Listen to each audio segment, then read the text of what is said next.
everyone. Good morning, afternoon, wherever you're joining us from. My name is Peace Odili, and I'll be your host today. Welcome to episode 3 of Digital Innovation Talks. I am the executive director at Emerging Communities Africa, a non-profit focused on leveraging technology to solve social and entrepreneurship challenges in emerging communities in Africa.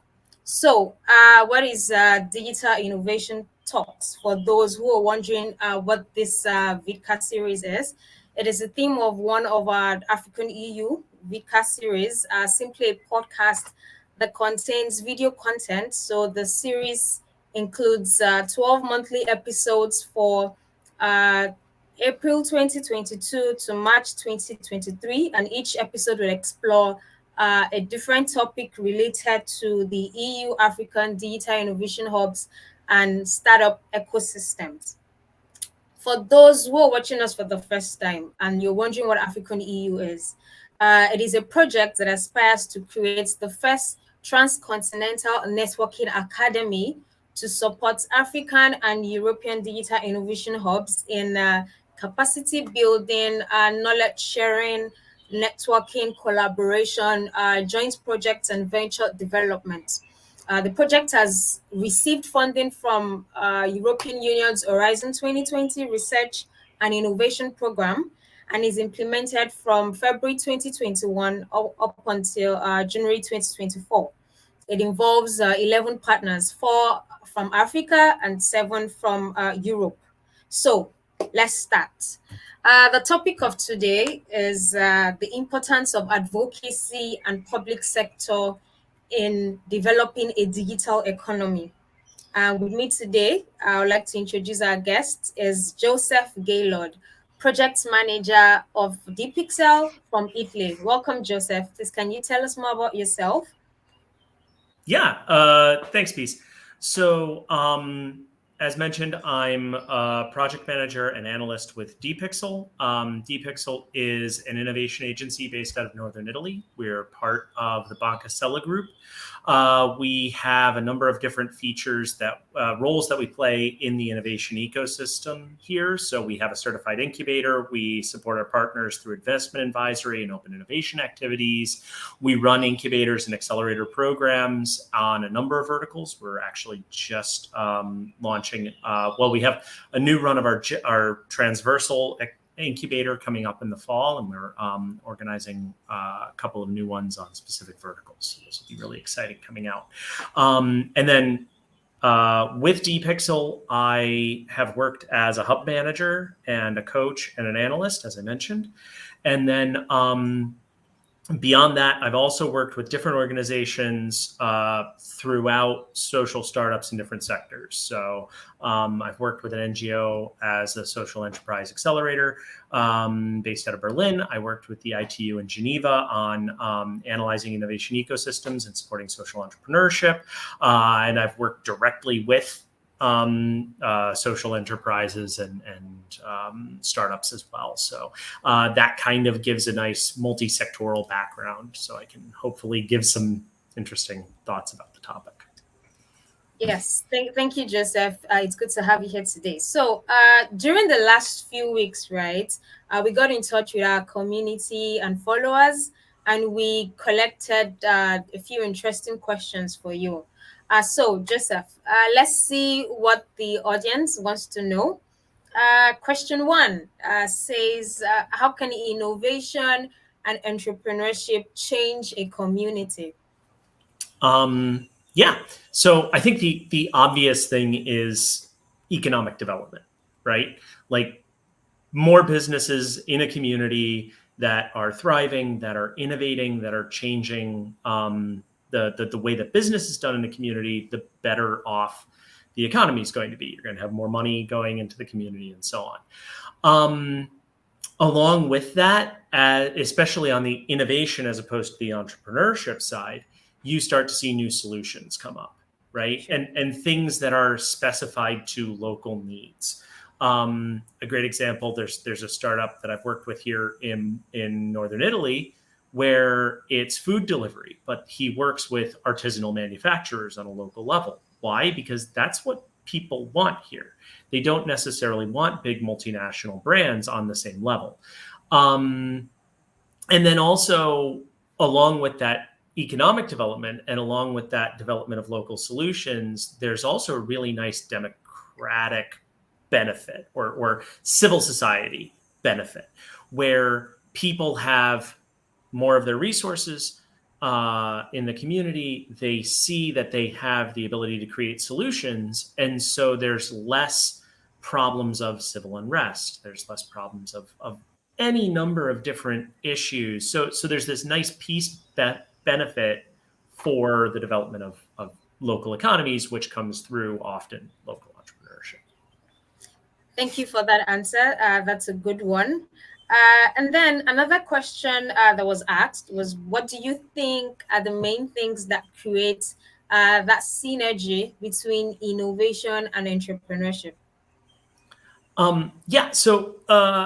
I often talk about the two kind of interchangeably, which is on some level a mistake, but it's a totally reasonable thing that, entrepreneurship in most cases is a direct outgrowth of innovation. I have this great idea, this novel solution. Now, how do I bring it to the public? Certainly, intrapreneurship or innovative social programs are available. They are viable, but entrepreneurship is often how innovations get into circulation. So it kind of has to happen that way. But the key is, how do you make that entrepreneurship work, right? Because that's the thing, that the entrepreneurship is the vehicle by which you bring those innovations into the market.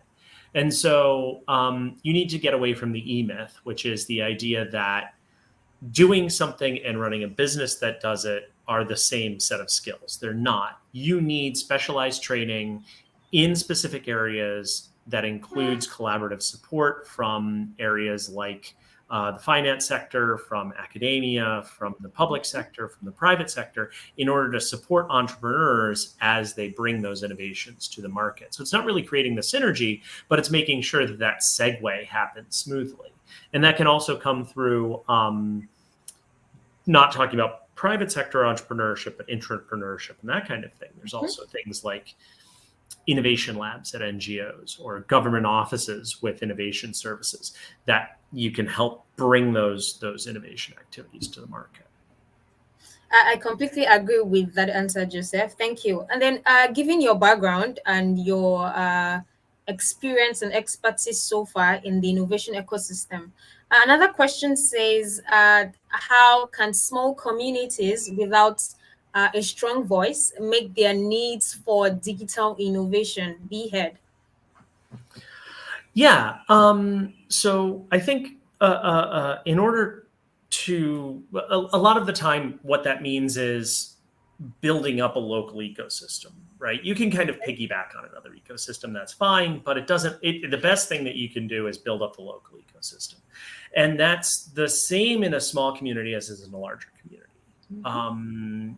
Building up the community around it, building up the collaboration between the different stakeholders in that ecosystem, and making sure that there are strong programs where those groups can collaborate in a meaningful way. Often that comes back to local champions, local leadership who are willing to take up those options and really make those kinds of things work. And if you support your local innovators, that means that you're going to meet that need for innovation, right? If you're able to provide the resources that support people who maybe are just starting out, or you're able to achieve kind of a reverse brain drain where somebody who has left, maybe gone away to university at another town or in another country, can look back and say, oh, there's something exciting happening there. Then you can kind of bring them back and make that happen. And you got to find a niche for the community. I mean, you look at Zug in Switzerland, right? Not a large community, not a large town, but they've had a huge impact in the crypto sector because they found that niche, they focused on it, and they got all these kind of programs and communities humming. Thank you so much, Joseph. I hope that viewers will be able to hold on to partnerships, collaborations, and to create a niche. Thank you. Our next question says, how can the public sector best support innovation ecosystems, and what role do you think other stakeholders play in that process? Right. So the public sector has a number of big advantages, right? They have a convening power. They're able to bring people together, create this space where the different players can interact. And ideally, they're able to serve as an honest broker. Part of that is making sure that politics stays out of policy, Very good one. making sure that they're kind of unbiased and neutral as they're working in these kinds of areas, and that they're very meritocratic.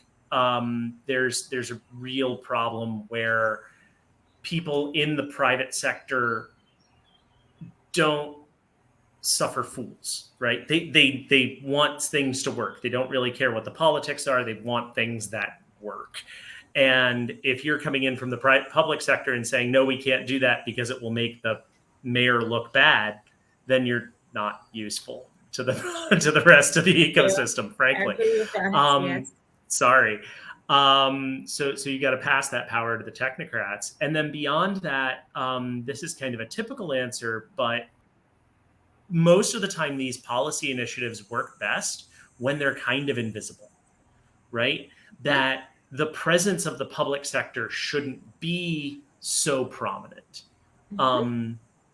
And a lot of the work of the private sector, when you talk to a lot of especially more kind of conservative thinkers, they'll say, like, get out of the way, don't tax, don't regulate too much, and let people do their jobs. Now, I think there's a better role than that. They can have that convening power, but it still is something where the public sector needs to have this kind of soft touch with a lot of. Thank you so much, Joseph. There's a point I would want to emphasize from your answer is neutrality. Neutrality is very important, and I hope Yeah. the public sector would take to this. Taking cognizance again of your experience in the innovation ecosystem, this next question would have to draw on that, which is what do you see as the best practices to be able to get people who want to build their own startups on that an innovation ecosystem? Yeah. I think the biggest thing is use everything that's available in your community and everything that's available to you. You've got to always be looking for ways that you can leverage whatever resources you have. There's a philosophy in food culture of snout to tail cooking, where Okay. it tries to use every single part of the animal in a productive way. And there's that same idea, right? It doesn't matter if it doesn't seem like it's aligned to what you're doing.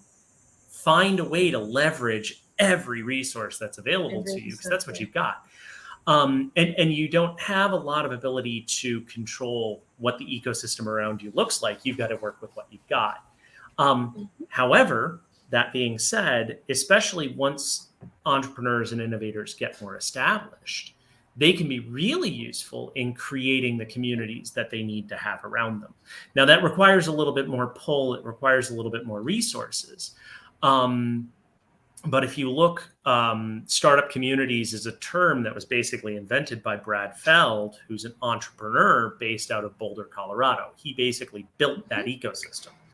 And he built that ecosystem because he looked around and said, there's potential here, but here are the things that we need. Someone should create them. And if you're looking around and saying someone should create something, someone should do something, you are someone, right? So like you Sure. can take that role on. Now, Sure. how many resources do you have to build those things? Fine, that's a question. But you can try to build those ecosystems and communities around you and make those things work. So, yeah. Okay. For those watching us, I hope you remember to make sure to leverage every available resources Yeah. you have to be able to build your startup. Thank you, Joseph. So this leads me One to last point. One last point on that. okay. I forgot. Give Okay. before you get. That's a big point that's brought up by Brad Feld, and it's a huge thing.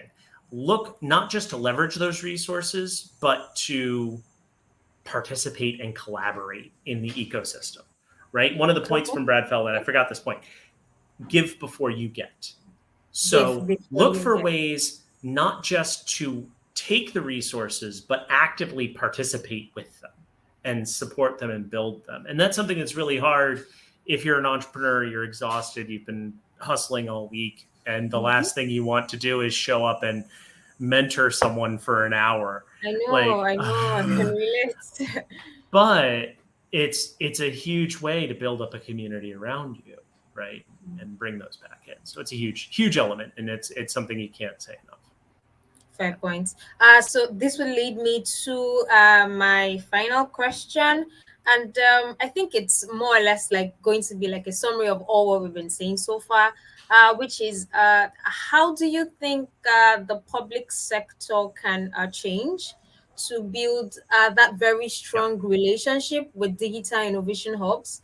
And especially use them for its own benefit. You know this thing about yeah. mutual beneficial partnership that always goes on. So, how do you think that the public sector can build that very strong relationship with digital innovation hubs to have that mutual benefit? Yeah.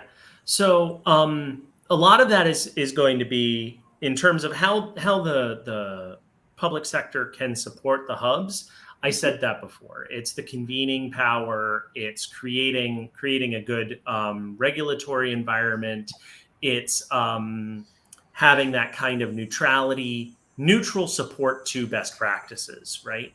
Yes. However, some of the things that the public sector can do with the DIHs in particular is amplifying best practices, right? Being a force multiplier to people that are doing good work in the community and trying to build them Yeah. up. Important. Um, and then in terms of how the public sector can benefit, I mean, one of the things is the public sector is already dumping a lot of money into education, right? And research often. I mean, not always, but pretty much. One thing that it can do is support spinoffs, right? Build that university to innovation pipeline, build that university to innovation to startup pipeline. That's something that actually the local innovation agency, ARTER, has done fabulously. They have a program that takes researchers from the university and puts them into an incubator, right? And that's something that we've been supporting with dpixel. We provide a lot of the mentorship to that, and it's huge, right? You see really relevant startups coming out of exactly that process. So that's one of the things. And then also broadly agenda setting, right? The government can have this corrective aspect on the market, whether that's putting more emphasis on female entrepreneurs, right? The agenda for our local innovation ecosystem is going to be female entrepreneurship. The agenda for our local innovation ecosystem is going to be supporting agriculture. It's going to be inclusivity in terms of ability, in terms of any number of different factors that may come in, identities of different sorts. Mm-hmm. Um, and or it may be a sector like agriculture. It may be a sector like a great example is working on supporting after the COVID pandemic and the reemergence from that. And the government can direct by working with the digital innovation hubs, can put a push in that direction, right? In strategic areas that will help the community more, because the innovation hubs and entrepreneurs themselves will do whatever makes most money. That's just kind of life, right? Sure. Yes. They're going to look for ways to be successful, and the government has to re-guide that energy into ways that are going to be productive for the area. And the biggest, the kind of taking this to the nth degree is a moonshot type idea, where the government has the capacity to take risk. It has to take risks. It's going to be supporting ideas that are not profitable. They don't necessarily have return on investment. So if they can support ideas that are really ambitious in a community, that's cool. That's exciting. And it can create real change. Now it can also, fail miserably, that's fine. But, failing forward is a huge aspect of innovation. So, that's kind Sure. of the way things can go. Sure. Yeah. Thank you so much, Joseph. If there's a word I'm going to hold on to from that last point is the fact that the public sector should be that force multiplier. So Yeah. far, we've spent Absolutely. 20 minutes thereabouts. Do you Yep. have any final comments or inputs that you might No, want audience I to? think the biggest point that I would have is that I find ecosystems work when they collaborate, right? And this is something we didn't get to talk about too much, but I think anytime you can have sharing and collaboration between ecosystems, that's huge, right? And this is a great example where, like, you and I have talked half dozen times about different aspects of our work and different elements of Yes. this whole world of innovation and entrepreneurship, and that's huge, right? Because I've learned great things from you. You've learned I like to think things from me, and that's true also with the public sector, that they need to be open to sharing both between ecosystems and between actors, and it needs to be this really collaborative moment. And Yeah. that's also where the strength of the AfriConEU project comes in. It's why I believe in this project so strongly, that we're able to share resources, best practices, ideas from all over the world, and make both ecosystems stronger between Africa and Europe, and move in a positive direction. I think that's the only way you build up these ecosystems. Thank you. Thank you so much. So that was episode 3 of Digital Innovation Talks, the African EU Vidcast series. Thank you so much for watching. Do not forget to subscribe to our YouTube channel, follow us on social media, and stay up to date. So here's me signing out from Ondo State and Nigeria. Stay tuned to the next episode. And me from Thank Emilia you, Romagna in Joseph. Italy. Thank you. Thank you. Bye, Joseph.